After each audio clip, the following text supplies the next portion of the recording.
DNC Chairman Ken Martin's behavior in recent months has been raising some eyebrows and concerns about his ability to do his job. The New York Times reports that Martin is finding himself more and more isolated and paranoid, fearing that he's going to lose his job, according to interviews with more than 24 Democrats. The Times also reports that in a moment of frustration in early July, Martin threw his phone at a junior aide. How aggressively he threw the phone is an open question, but it did result in a complaint to HR. All of this comes as the Democratic Party's cash problems have gotten to the point where it's asking vendors to hold off on sending bills until after the midterms, as it holds roughly $2 million in debt. The DNC and Ken Martin declined to comment on any of this reporting, according to the Times. Let's bring in David Hogg, co-founder of Leaders We Deserve and former vice chair of the Democratic National Committee. David, you were a part of the DNC until June of last year, when committee members voted to hold new elections for your post and a fellow vice chair. And this came after you told the New York Times that you plan to spend millions to bring generational change to the party. Knowing what you know now about the committee, what you've seen from Ken Martin, are you surprised at all by these reports? No, unfortunately, I am disappointed to see them, but I'm far from surprised. I saw the writing on the wall early on. I remember talking about some of the issues that were going on that helped to decide the election. Let's remember here, one of the main things that Chair Ken Martin ran on releasing was an autopsy report that would bring real accountability to the DNC. And that was totally fumbled, where there was no mention of Gaza, there was no mention of inflation, there was no mention of the president's age or any actual issues that decided the election. And they couldn't even be bothered to include a conclusion in that. Then you add on top of that it's now been 18 months and they had to put the building up as collateral and they're $2 million in debt. And then you juxtapose that with the progressive movement and what's going on out there. It's incredibly sad to see the DNC and the committee at this point, and it could not be more clear that he's unfit to lead. We need somebody who can actually raise money and also not throw his phone at staff.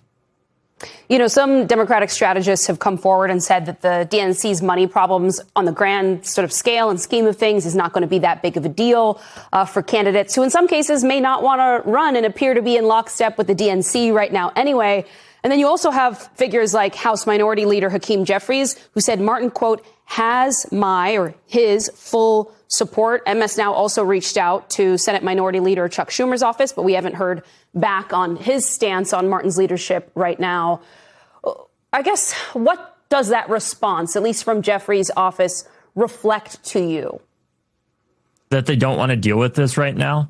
But I think that there's going to have to be a real shakeup that comes after the election. The last thing that Democrats want is a story about them being in disarray. So it's only natural that somebody like Jeffries would go out there and say that Martin should stay. But I think there's going to be a real reckoning that comes after the midterms. And thankfully, at the D trip, the committee that really does matter for these midterms, they're raising a lot of money and people should continue to give to them and ensure that we get Democrats across the finish line and we get Democrats the gavel in 2026, because thankfully, obviously, the DNC mainly works on the presidential. But we can't leave out the fact that this is not a good position for the DNC to be in right now. And we don't need to wait another 18 months to figure this out. I think what's really telling is the fact that we are still here 18 months later. They're still this much in debt.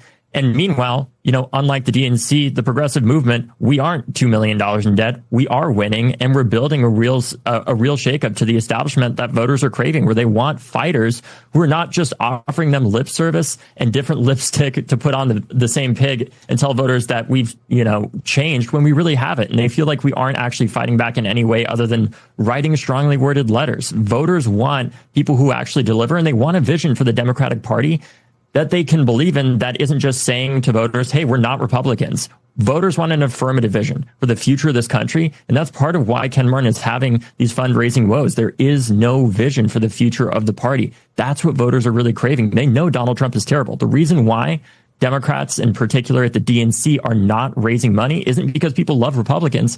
It's because they can't do the most basic parts of their job.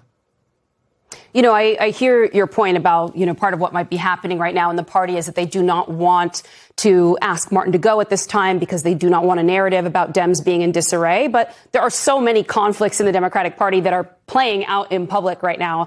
Michigan, one of them, and I want your thoughts on some of what's happening there right now. First, this Michigan Senate primary, Abdul El Sayed, Haley Stevens. And right now, El Sayed is facing some backlash for comments reported by Politico. And he's explained that they were about Democratic Senator John Fetterman. At one point, Haley Stevens supporters thought this comment was about her. But this is what he said.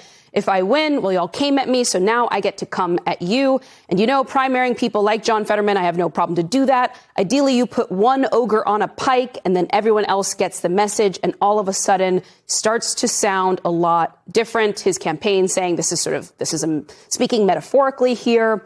What did you make of these remarks? Ultimately, we got to focus on winning Michigan, regardless of, what's happening in these primaries. Whoever wins here, we need to consolidate behind and make sure we get them across the finish line. As you can imagine, my politics are much more aligned with Abdul's because I don't want to support people who are taking corporate PAC money like Stevens is. But ultimately, we need to win Michigan. And this is part of why primaries are so important, so that people in our party are held to the highest standard possible. And we have these debates and ensure that whether it's somebody going out there and saying that they're not taking corporate money when they quite obviously are, like Stevens said last night in her debate, saying that she wasn't taking money from a private utility when she literally took, I think it was $5,000 last year, or different past comments that other people have made. There was a reason why we have a primary process in our party. And I'm thankful that people still care enough to actually engage in the process so that we have the best Democrats possible out there to get elected.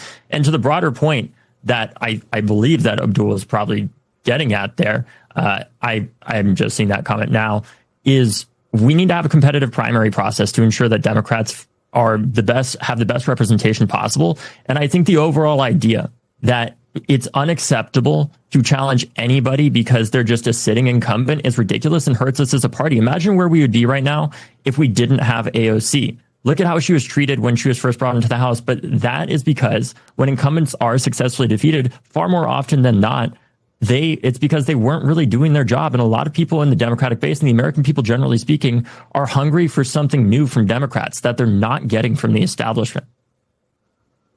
David Hogg, thank you, as always, for your time. Thank you.